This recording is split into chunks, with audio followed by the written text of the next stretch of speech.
My name is Fernando Duarte. I'm professor of oncology and bone marrow transplantation of Universidade Federal de Ceará in Brazil. And I'm president of Brazilian Society of Bone Marrow Transplantation and Cellular Therapy. Today, I'm with my colleague, Professor Silvia Magalhães.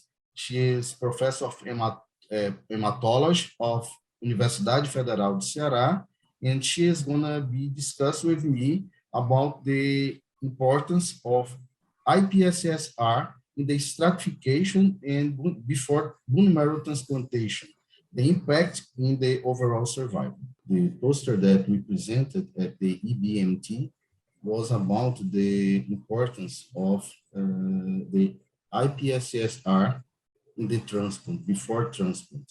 And we tried to look the importance of this, if it impacts in the overall survival or in the mortality of the patients. And then we started this, the donor type and the cell source and type of condition in this data with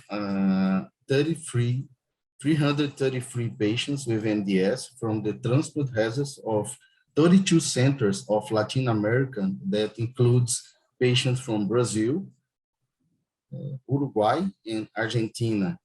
The median age was 46 years, and we have the distribution of IPSS-R with about 11% of patients with very low and low risk, 24% in intermediate, and about 23% of patients with high risk and very high risk. About 40% of our patients did not have IPSS-R when they go to transplant. There is a problem in our region because sometimes patients do not have access to cytogenetics, and they go to transplant without cytogenetic stratification. It's really a problem, and we think we should work to correct this situation. And another important aspect is about what the exactly time and the importance of to have the IPSS-R. It's different from to have at the diagnosis, or if it can change with treatment, with hypomethylating of chemotherapy before transplant, it can change the overall survival in the situation post-transplantation. That's a big question. And you have another publications of the group of British Columbia that published in EBMT in 2018, that they do not see any difference with this, with changing the IPSS-R before transplant and when you compare with the diagnosis. We have in our data about 73% of patients with myeloablative conditional regimen with the prevalence of busulfan and fludarabine, and have about 7% of patients with TBI. When we look to the reduced intensity conditional regimen, it's about 26%, and we have the predominance of fludarabine and melphalan, and about 11% of TBI.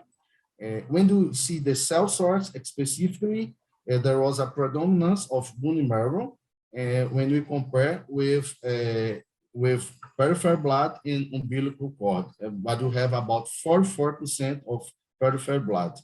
The related donor was 69%, unrelated donor 22%, and haploidentical transplantation that improves and have a great number in the last 2 years because pandemic of COVID-19, we have about 7%.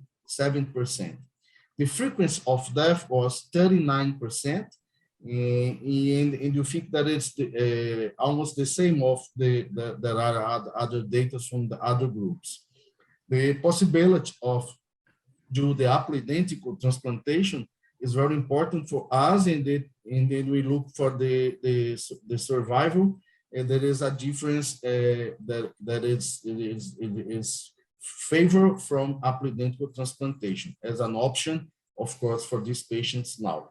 When you look specifically for the IPSS-R in the 5-year overall survival, we can see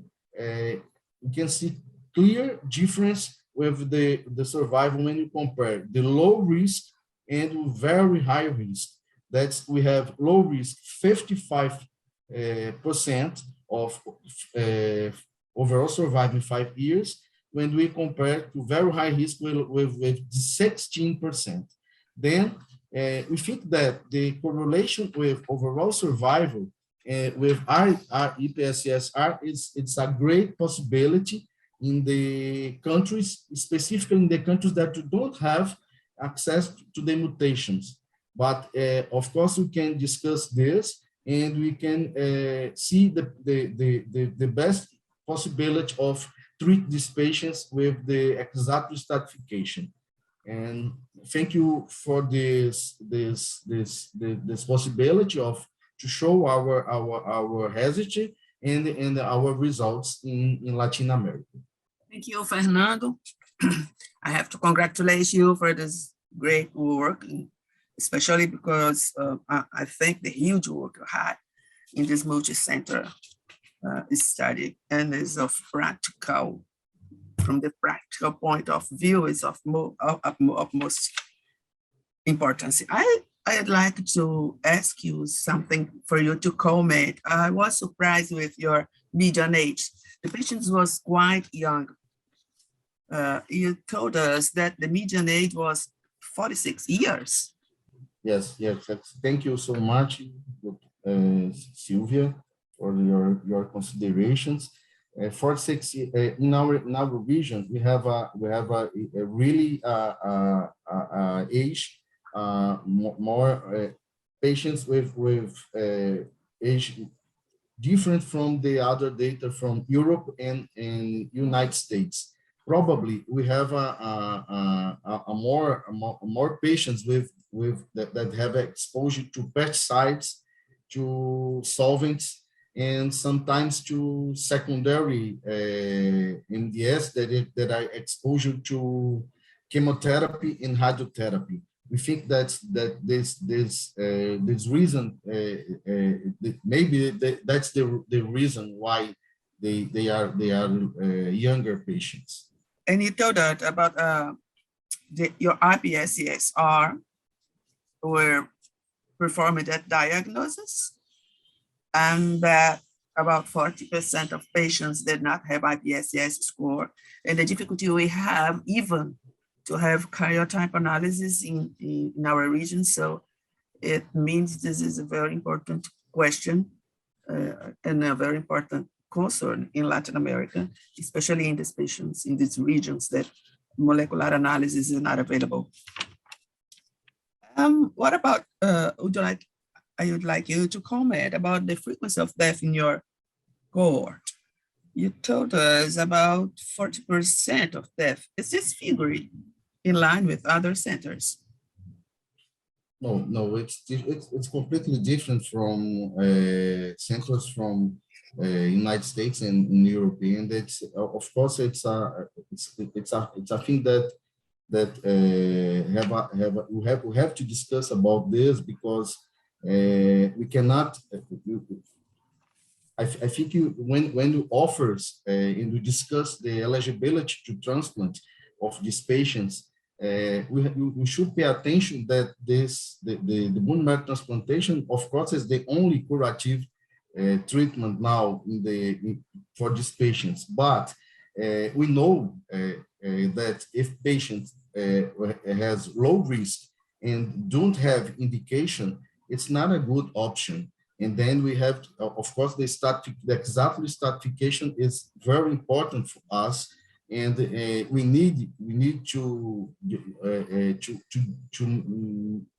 change this access of cytogenetic in Latin America, I think in low-income countries. It's very interesting to discuss this because now we are discussing the IPSS molecular in the applicability of IPSS molecular with, of course, it's clear, very important, because we have now drugs that can change the results of these patients, and are very